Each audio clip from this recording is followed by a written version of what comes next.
गांव में। अब बढ़िया 9 दिन तक खूब बढ़िया कथा चली और उसके बाद कथा की समाप्ति हुई और महाराज जी अपने घर के लिए प्रस्थान कर गए। अब महाराज जी जैसे ही गांव से निकले, अब जहाँ कथा हो रही थी ऐसे जैसे आप लोग बैठे ऐसे लोग रोज बैठते थे। अब 2 लोग आपस में बात कर रहे हैं, अरे बड़ी सुंदर महाराज जी ने कथा सुनाई, बड़ी सुंदर महाराज जी ने जो राम रावण था और जो राम राक्षस था और रावण देवता की बड़ी सुंदर महाराज जी ने कथा सुनाई। तब तक दूसरा बोला, अरे नहीं भैया, राम देवता थे और रावण राक्षस था। अब दोनों में बहस होने लगी। एक बोले कि राम राक्षस और रावण देवता, दूसरा बोले कि राम देवता और रावण राक्षस। दोनों में बहस होने लगी। दोनों ने कहा कि अरे अभी महाराज जी गांव के बाहर नहीं निकले होंगे, अभी महाराज जी को तुरंत बुलाओ और पूछ लेते हैं उनसे कि कौन देवता था और कौन राक्षस था। दोनों दौड़ कर गए। अरे महाराज जी रुको रुको रुको। महाराज जी बड़ी दूर निकल गए थे। देखते हैं पीछे घूमकर, सोचते मन में, अरे लग रहा है कि हमारी दक्षिणा बच गई होगी, ये लोग देना भूल गए होंगे, इसीलिए बुला रहे हैं हमको फिर से। चलते दक्षिणा ले आते हैं अपने। महाराज जी घूम कर चले गए उनके पास। अब जैसे ही उन दोनों के पास महाराज जी पहुंचे, वो दोनों पूछने लगे, कहते महाराज जी एक बात बताइए आप। क्या? कहते आपने कथा तो बड़ी सुंदर सुनाई, लेकिन ये बताइए कि राक्षस कौन था और देवता कौन था? राम जी राक्षस थे या रावण देवता था? महाराज ने भैया अपना माथा पकड़ लिया। महाराज कहते हैं कि देखो भाई, ना तो राम देवता थे और ना ही रावण राक्षस था।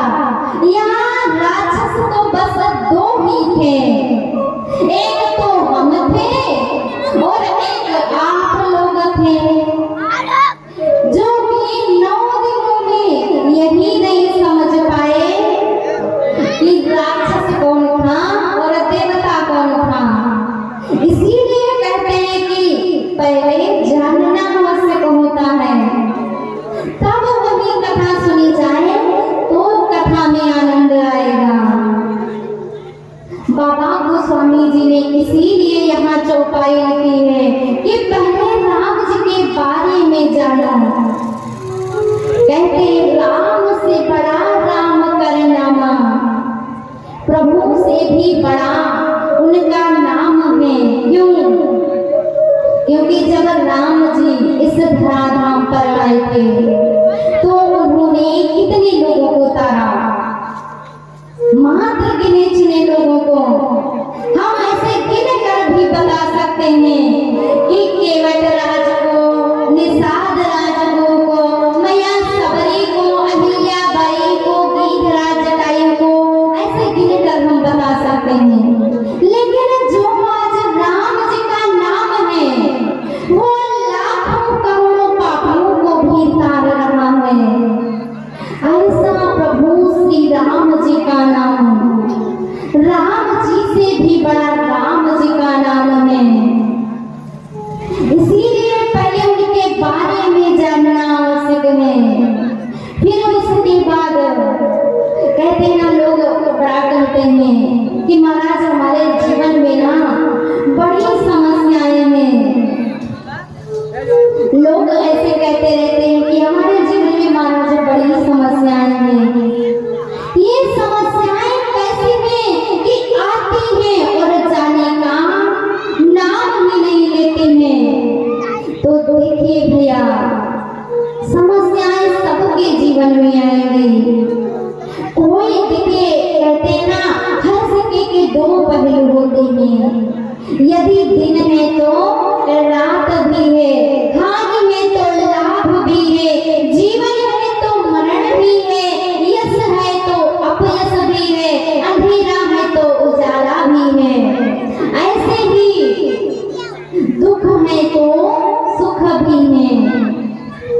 लोग कहते ना कि हमारे जीवन में बड़ी समस्याएं हैं, भगवान बड़ा दुख देते हैं। तो भगवान किसी को दुख नहीं देते हैं, दुख तो लोग अपने ही कर्मों के कारण पाते हैं। यही देख लिया जाए बाबा गोस्वामी जी का जीवन कितना संकटों से भरा हुआ था, लेकिन फिर भी कितनी बड़ी संत बन गए। क्यों?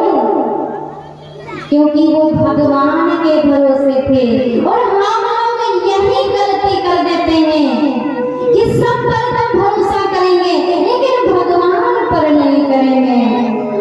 यदि देखिए हम संकट में हैं तो पहले अपने आसपास के लोगों को देखेंगे, अपने नाते रिश्तेदार को देखेंगे कि कौन हमारी मदद कर सकता है। भगवान को याद नहीं करेंगे, सबसे पहले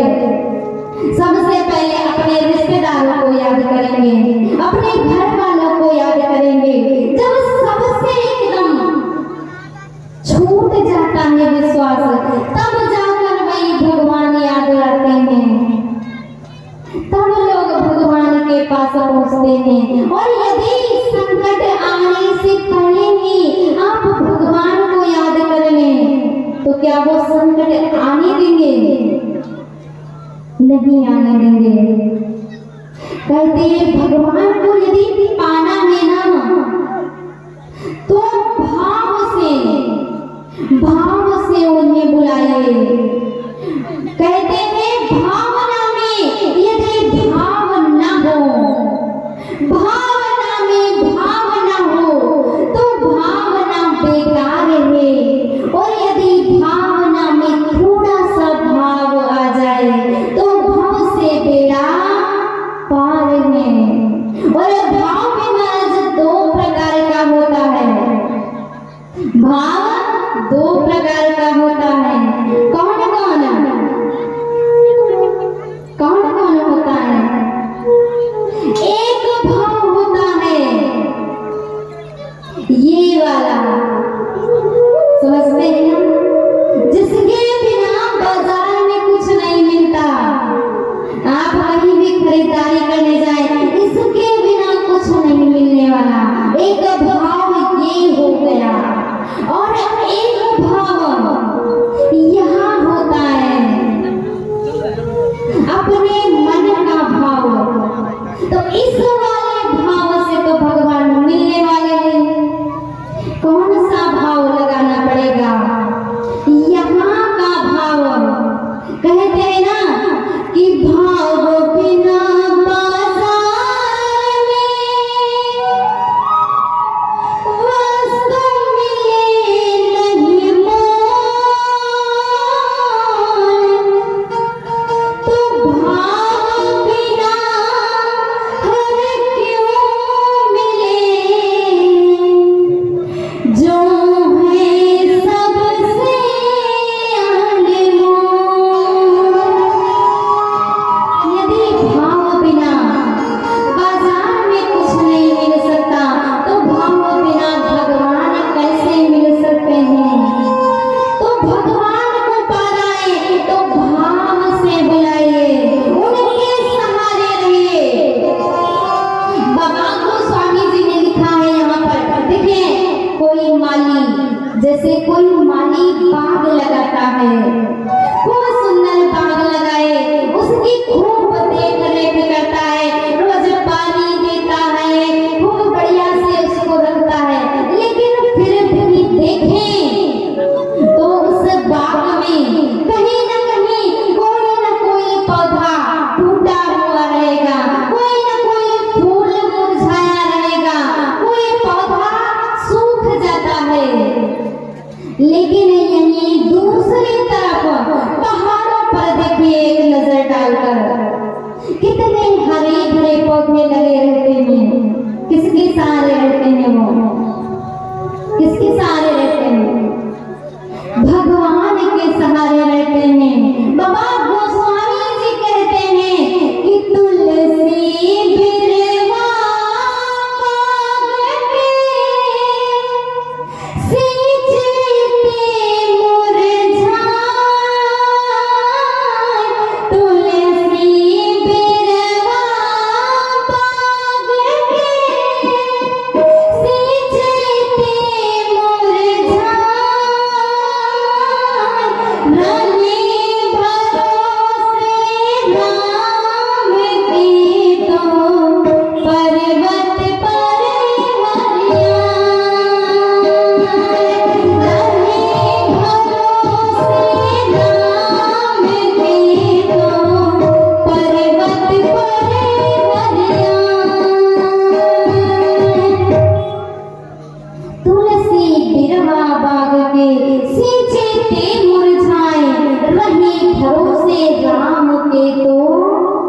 पर्वत पर हरियाणा। पर्वत पर भी पौधे हरे भरे रहते हैं, किसके सहारे? भगवान के सहारे। बाबा गोस्वामी जी ने सब मानस की रचना की। सबसे पहले 7 श्लोकों में गोस्वामी जी ने 7 कांड, और सबसे पहले कांड में 7 श्लोक। क्यों 7 भी क्यों? देखिए सप्ताह में 7 दिन होते हैं। कितने दिन होते हैं?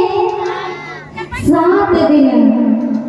आप मान लीजिए बाबा गोस्वामी जी ये संकेत कर रहे हैं कि भगवान की भक्ति करनी है, उनकी कथा करनी है, उनका नाम स्मरण करना है, भजन सत्संग करना है।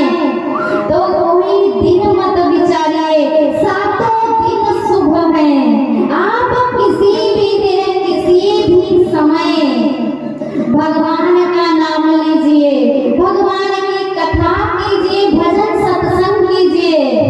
लोग गांव में ये ज्यादा विचार करते हैं कि कौन सा दिन अच्छा रहेगा, दिन विचार करके सब काम करते हैं। देखिए भगवान की भक्ति, उनकी कथा, उनका नाम स्मरण, इसका कोई दिन नहीं होता है। आपके मन में जब ख्याल आ जाए, अरे भगवान का दोबारा नाम ले लो, उनका भजन कर लो, उनका सत्संग सुन लो, आपका कल्याण हो जाएगा। बाबा गोस्वामी जी ने मानस की रचना की। इस मानस में 4 स्थानों पर कथा चल रही है। सबसे पहला नंबर, देखिए कहीं भी यदि हम तालाब के किनारे जाते हैं, देखते हैं ना, उसके 4 कोने ऐसे बने रहते हैं, 4 कोने होते हैं उसमें। ऐसे ही इस मानस के भी 4 घाट हैं जहाँ पर कथा चल रही है। सबसे पहला घाट में शरणागति घाट। देखिए आप लोग ध्यान से सुनिएगा, हम ये जितना बता रहे हैं ना, कल पूछेंगे आप लोगों से, ध्यान रखिएगा। ऐसा नहीं है कि आप लोग आए, बैठे, सुने और चले गए, जितना यहाँ सुना था सब यही छोड़कर चले गए। ऐसा मत कीजिएगा। जितना सुना रहे ना, कल पूछेंगे। मानस में कितने घाट हैं? 4 घाट। सबसे पहला घाट शरणागति घाट। यहाँ पर कथा कौन कर रहा है? देखिए यहाँ तो इतने सारे श्रोता बैठे हुए हैं, लेकिन जो ये 4 घाटों पर कथा हो रही है ना, यहाँ पर एक मात्र एक ही कथा कहने वाला है और एक ही कथा सुनने वाला है। यहाँ तो इतनी संख्या बैठी हुई है। देखिए संख्या चाहे एक हो, चाहे हजारों बैठे हों, लेकिन जिस भाव में वक्ता कथा कर रहा है, उसी भाव में यदि सुनने वाला श्रोता मिल जाए, तब कथा में आनंद आता है। सबसे पहले घाट पर बाबा गोस्वामी जी कथा कर रहे हैं, शरणागति घाट का नाम है। और यहाँ पर श्रोता के रूप में कौन है? कहो तो वहाँ गंगा मैया है। काशी के घाट पर बैठकर बाबा गोस्वामी जी कथा कर रहे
काफी लोग गए भी होंगे दर्शन करने के लिए। अच्छा, ये भैया गए थे। ऐसे ही कुंभ का महीना चल रहा था, कुंभ का मेला लग रहा था। जितने भी देवी देवता थे सारे अपना वेश बदल बदल करके यहाँ आते हैं प्रयागराज में गंगा स्नान करने, त्रिवेणी स्नान करने। एक महीने तक निरंतर ये मेला चलता है। सारे जितने ऋषि मुनि नाग किन्नर सुर देवता सब आते हैं यहाँ दर्शन करने, प्रभु के त्रिवेणी स्नान करने। और एक महीने के पश्चात जब ये पूर्ण हुआ, सारे अपने अपने स्थान को जाने लगे। श्री याज्ञवल्क्य जी महाराज भी यहाँ आए हुए थे। जब ये महाराज जाने लगे तो आज एक दूसरे ऋषि थे जिन्होंने इनके चरण पकड़ लिए और कहते महाराज आप मत जाइए। क्यों? कहते हैं कि महाराज आपसे एक बड़ा ही आवश्यक कारण है, कृपया करके आप हमारी कुटिया में चलिए, आप मत जाइए। ये दूसरे ऋषि कौन थे? श्री भरद्वाज जी महाराज। भरद्वाज जी महाराज ने याज्ञवल्क्य जी के चरण पकड़ लिए और उन्हें अपनी कुटिया में ले गए हैं। याज्ञवल्क्य जी ने पूछा कि भाई बताओ ऐसा कौन सा विशेष कार्य था जिस कार्य को करने के लिए आप मुझे यहाँ लेकर आए हैं? कहते महाराज काम तो कुछ नहीं है, लेकिन मेरे मन में एक प्रश्न है। अब श्री याज्ञवल्क्य जी महाराज बोले, अरे भाई जब प्रश्न भी था तो वहीं पर पूछ लेते, हम इसका उत्तर दे देते और चले जाते, यहाँ कुटिया में आने की क्या आवश्यकता थी? कहते नहीं महाराज, प्रश्न कुछ ऐसा है कि यदि पूछता हूँ तो कहीं आप ये न समझें कि इतने बड़े ऋषि महर्षि कुंभज ऋषि जी के शिष्य होकर ये इतना नहीं जानते, और यदि नहीं पूछूंगा तो महाराज मेरी बड़ी हानि होगी। प्रश्न क्या है? कहते महाराज मेरे मन में एक ही प्रश्न है। कौन सा प्रश्न? राम कवन मुनि पूछहु तोहि। कहते महाराज राम कौन है ये बता दीजिए। अब आप लोग बताइए, इतनी संख्या यहाँ पर बैठी हुई है, आप लोग बताइए कि राम कौन है? कौन है? कोई जानता है राम कौन है?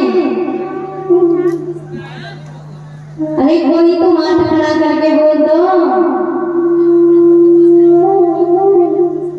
राम जी, अरे अयोध्या के राम को नहीं जानते आप लोग? महाराज दशरथ के पुत्र प्रभु श्री राम जी। एक राम अवधेश कुमारा तिनकर चरित विदित संसारा, नारी बिरह दुख लयो अपारा, भयो रोष रन रावण मारा। पूरी रामायण रामचरितमानस पूरी 2 चौपाई में समाई हुई है।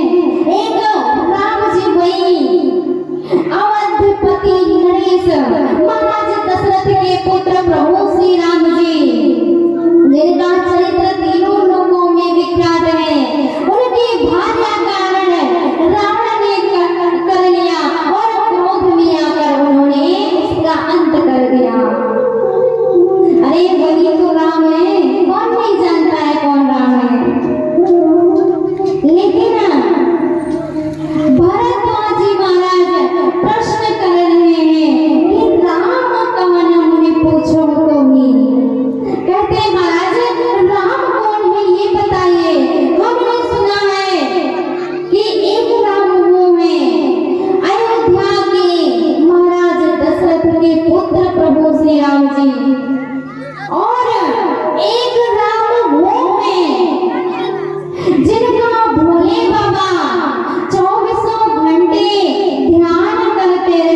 बैठ जाइए थोड़ी देर। श्री भरद्वाज जी महाराज प्रश्न कर रहे हैं।